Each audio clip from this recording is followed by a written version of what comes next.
ভারত থেকে 27 সাল থেকে ভারতের থেকে কোনো রপ্তানি হবে না, ভারতের ভেতরে মিছিল হবে, ভারতীয়রা মিছিল করবে, আপনি নিশ্চিত থাকেন। Thank you very much. Farid sir looks beat, তাই নাকি? আমি অসুস্থ হতো, বিউটিফুল লাগছে, থ্যাংক ইউ ভেরি মাচ। আপনাকে বললাম তো মিছিল হবে অলরেডি আজকে, কিন্তু চাকমা নেতারা বলেছে যে বাংলাদেশে যেন কোনো জিনিস রপ্তানি না করে। এখন বলতো সেটা নাকি দেশ বিরোধী। কত বড় ফাত্রামি, এটা দেশ বিরোধী? এরাই তো বলে ইন্ডিয়া বয়কট। ইন্ডিয়া বয়কট করে তুমি দুই তিন দেশ থেকে তেল আনবা কেন? আমি নিজেই তো বলবো, জানুয়ারির সময় তো আমি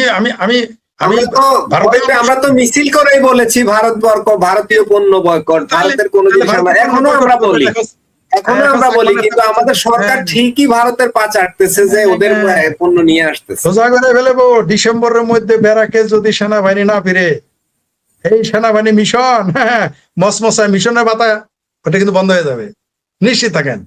আর 27 সাল থেকে বাংলাদেশে ভারত না বিদ্যুৎ রপ্তানি করবে না জ্বালানি দিবে, কয়দিন টিকবেন আপনি? আপনি দেখেন না ডিসেম্বর পর্যন্ত টিকতে পারেন কিনা। পাকিস্তান নিজেই তো বিকারিস্তান, আপনারা কি দিবে? জঙ্গি আর সন্ত্রাসী ছাড়া আপনারা কি দিবে? কি দেবে? আর একটা জিনিস বলি, এই বাংলাদেশকে কেন্দ্র করে পাকিস্তান যদি ভারতে হামলা করার স্বপ্ন দেখে থাকে, আপনি নিশ্চিত থাকেন লাহোর উড়াই দিবে আগে, বাংলাদেশে হামলা করার আগে। যদি কখনো বাংলাদেশের সাথে ভারতের যুদ্ধ করতে হয়, তার আগে দেখবেন সে লাহোরে হামলা করছে, তার আগে দেখবেন যে করাচিতে হামলা করছে ভারত, তারপরে বাংলাদেশে আসবে। বাংলাদেশে কখনোই হামলা করবে না, আগে করবেই না, আগে পাকিস্তানকে সাইজ করবে। কারণ জানে যে এখানকার এই নাটের গুরু কারা। এই যে বাংলাদেশে যে ভাবির পোলারা, মাদ্রাসা লিল্লা করেরা, জামাত বিএনপি হেফাজত চামড়া নাই, পীর চামড়া ছাড়া পীরেরা ফালাফালি করে কেন, ওটা তো জানে পাকিস্তান, সোজা করে ফেলবে, চিন্তাই করতে পারবে না। জি, ধন্যবাদ। ফরিদ ভাই, আর একটা খুবই মজার বিষয় আছে, আমরাও শেষ দিকে চলে আসছি আলোচনা। আমাদের রাশেদ হায়দারকে আসার কথা ছিল, উনি বোধহয় ওনার লাইভটা সমস্যা আছেন, এখনো শেষ করতে পারেননি সম্ভবত। খুবই ছোট লাইভ ছিল, তারপরেও মনে হয় সেটা আরো লম্বা হয়ে গেছে। ফরিদ ভাই, খুব মজার খবর আছে, সেটা হচ্ছে হজে গিয়ে নাগরিকদের ভিক্ষা না করার নির্দেশ দিল পাকিস্তান সরকার। সরকার নির্দেশ দিয়ে দিছে, তোরা হজে যাবি, উমরায় যাবি, কিন্তু বাবারা তোরা ভিক্ষা করিস না, ওইখানে যাই আমাদের ইজ্জত চায়। এখন জানা যায় পাকিস্তানে প্রায় 4 কোটি লোক ভিক্ষা করে তারা জীবিকা নির্বাহ। 4 কোটি, এত সংখ্যক মানুষ কেন সেখানে ভিক্ষাবৃত্তি, এবং ইন্টারন্যাশনালি তারা ভিক্ষা করে। ফরিদ ভাই, কেন এটা করে? পৃথিবীর আর কোন দেশ, এই যে উগান্ডা টুগান্ডা যেগুলো আছে, ওই যে অনেক দেশ, আমরা বলি না গালি দিন তোর বাড়ি উগান্ডা, মানে এরকম ওইসব দেশের লোকেরা তো এইভাবে গণহারে ভিক্ষা করে না। 4 কোটি মানুষের পেশা হচ্ছে ভিক্ষা। আর ওই দেশটাই হলো বাংলাদেশের মুসলমানদের বিএনপি জামাত হেফাজত চামড়া নাই, পীর চামড়া ছাড়া পীর সিংকু বামদের প্রিয় দেশ হলো পাকিস্তান। না, এই দেশটার এই করুণ অবস্থার কারণ কি ফরিদ ভাই? করুণ অবস্থা হওয়ার কারণ হচ্ছে এই সাধের ইসলামী পাকিস্তান, যেই দেশে শুধু মোল্লারা যদি ফালাফালি করে, ওই দেশের অবস্থা খারাপ হয়ে যাবে। শুধু মিলিটারি ফালাফালি করলে ওই দেশের অবস্থা খারাপ হয়ে যাবে। ওই দেশে মোল্লার মিলিটারি মিলে লাফালাফি করে, গণতন্ত্রের নাই।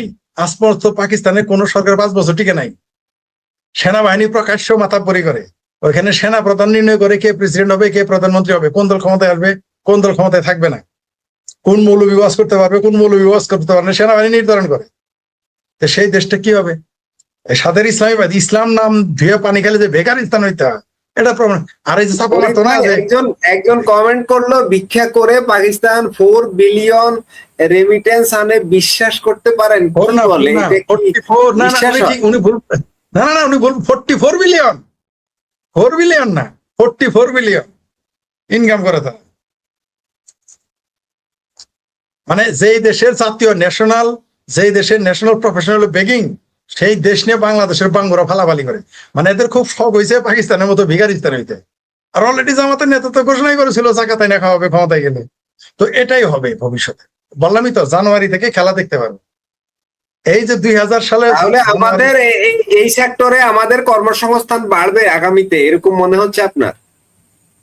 ভিসাই তো পাবেন না আপনি। যেই দেশে আল কাদার নেটওয়ার্ক আছে বলে ভিসা দিবে আপনাকে, আপনাকে তো কেউ ভিসাই দিবে না। যাবেন কিভাবে? চাইতে পারলেন না তো। এই বললাম তো, রোহিঙ্গাদের জায়গা দিয়েছিল না বাংলাদেশ, 12 লক্ষ 14 লক্ষ। এখন বাংলাদেশিদের রোহিঙ্গা হয়ে ভারতে গিয়ে থাকতে হবে। অলরেডি তো 1 কোটি থাকে। এই দেশের এই ফাত্রারা এই বিএনপি জামাতের মতো ফাত্রারা ভাবে চাপা মারে 1 কোটি থেকে 1.5 কোটি লোক ভারতে এখনো কামলা দিয়ে খায়, কামের বান্দিগিরি করে খায়, দিন মজুরি করে খায় বাংলাদেশের লোক। আর 1 কোটি লোক সীমান্তে চোরাকার বাড়ি করে খায়। এই 2 কোটি মানুষ বাংলাদেশের উপরে নির্ভরই করে না, ভারতের অর্থনীতির সাথে তাদের সম্পর্ক। এইটা যখন বন্ধ হয়ে যাবে 2 কোটি কই যাবে? বললামই তো, ভারত শুধু বলবে যে আমরা বাংলাদেশের সম্পর্ক শেষ করলাম, আমরা বাংলাদেশের সাথে তোর সাথে আর জামও চলবো না। দেখেন কি ঘটে, দেখেন কি ঘটে বাংলাদেশে। না খেয়ে মারা যাবে এই দেশের মানুষ পালে পালে দলে দলে। ফরিদ ভাই, ফাইনালে এটা বুঝলাম যে আমাদের স্মার্ট কূটনীতি যেটা সেটা কবলে পড়ে চাণক্য নীতি একেবারে পিষে গেছে নাকি? নাই দেশ হলো বুট কালাই সন্দেশ, চাণক্য নীতি পিছিয়ে পড়েছে। আর আমার সমাজে আকল আছে নাকি যারা সরকার চালায়? আমি তো কিছুই না, আমি নইছি চাণক্য না। আমাদের ফরিদ ভাই খুবই জনপ্রিয় এই সংবাদ পত্র, মেইন স্ট্রিম মিডিয়া, তারা যখন এটা বলেছে তাহলে তো এটাকে আপনি কি বলেন? আমাদের এটা এখন আপনি তলে পড়ে যদি চিমটি মারেন আর কোন আমি জিতছি, আপনি তলে পড়ে পাছার দলেন, পাছার বুঝলেন তো, কুস্তা কুস্তি জাতি তলে পড়ে যদি আমার চিমটি মারে এখন আমি জিতছি। তলে পড়ছিলাম, ফরিদ আমারে যাইতে আমারে বদবায়ু ত্যাগ করাইছে, তাতে কি? আমি তো ফরিদের তলে থেকে চিমটি মারছিলাম। এরকম জেতা যদি আপনি জিতেন, আপনার আমি ঠকাবো কিভাবে? যেমন ইরানকে তামা করে ফেলছে বাংলাদেশের বামপন্থীরা, আর বাংলাদেশের বাঙ্গুরা তো ইরানের জিতাই দিছে। দেখেন, এরকম জিতাই দিলে তো আপনি ঠকাইতে পারবো না।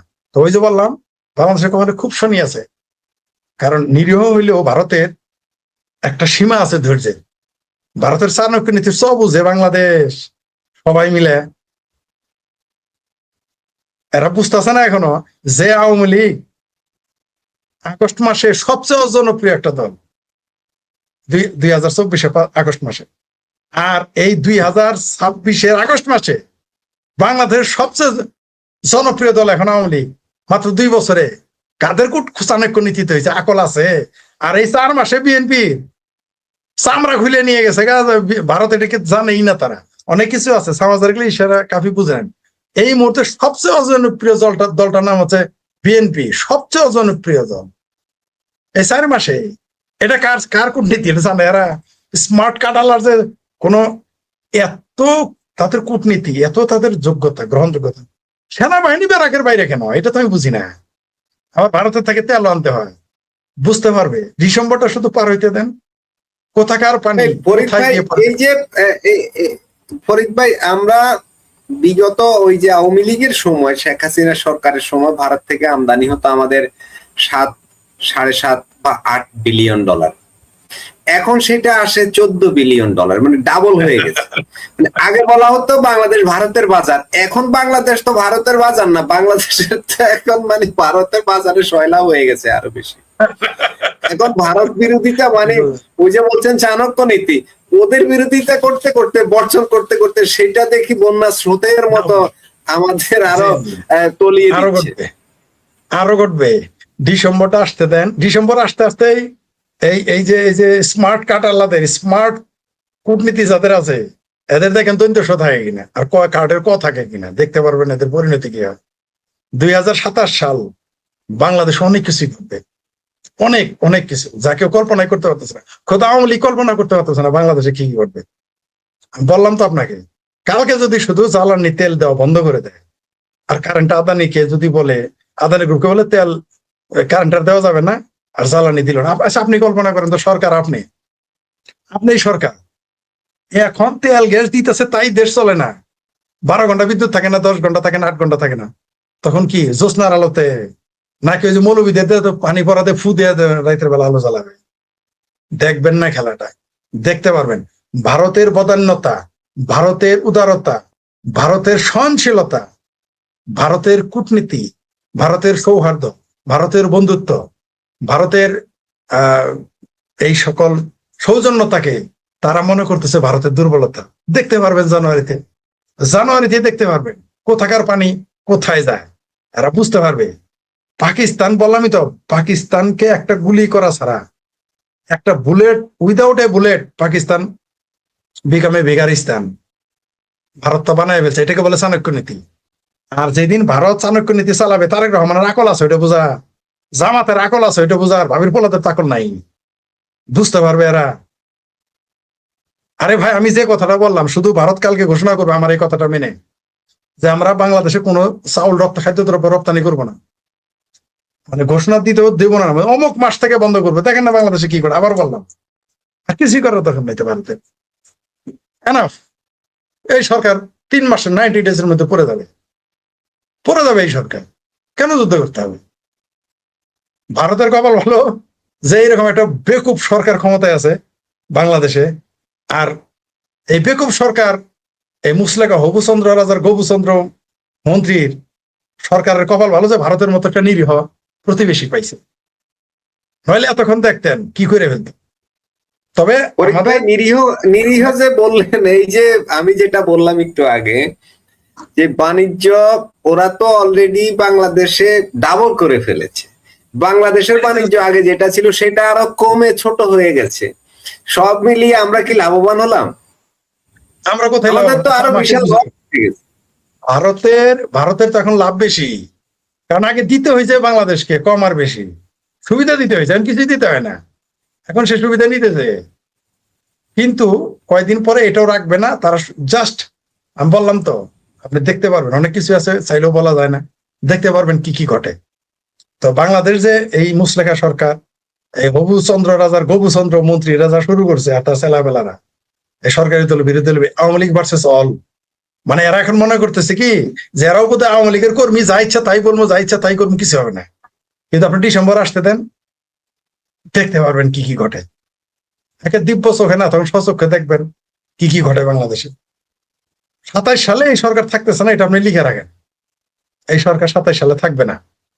আরে পৃথিবীর কোন শক্তি এই সরকারকে টিকিয়ে রাখতে পারবেন, কোন শক্তি না, পারবেন না। আপনি লিখে রাখেন, এই সরকার থাকছেন। আওয়ামী লীগ ক্ষমতা আসতেছে কিনা তা আমি বললাম না, কিন্তু 27 সালে এই মুসলেখা সরকার হবুচন্দ্র মন্ত্রীর গবুচন্দ্র রাজার হবুচন্দ্র মন্ত্রীর ক্যাবিনেট থাকতেছে না 27 সালে, এটা আপনি নিশ্চিত থাকেন। এই ভাবির পোলার এমপি থাকতেছে না, জামাতের এমপি গিরি চলবে না, এই দেশে টিকবে না। দেখতে পারবেন। জি ধন্যবাদ। জি ফরিদ ভাই, আমরাও শেষ করব, আমাদের লাইভও শেষ পর্যায়ে চলে আসছে। আপনি সময় দিয়েছেন, আপনার প্রতি অনেক কৃতজ্ঞতা, এবং অনেক দর্শক যারা এতক্ষণ আমাদের দেখছিলেন, লাইক কমেন্ট শেয়ার করেছেন এবং সাবস্ক্রাইব করেছেন, আপনাদের প্রতি অনেক প্রীতি ও ভালোবাসা। দর্শক আজ এখানে শেষ করব, দেখা হবে পরবর্তী লাইভে। সে পর্যন্ত সবাই ভালো থাকুন, সুস্থ থাকুন এবং নিরাপদে থাকুন।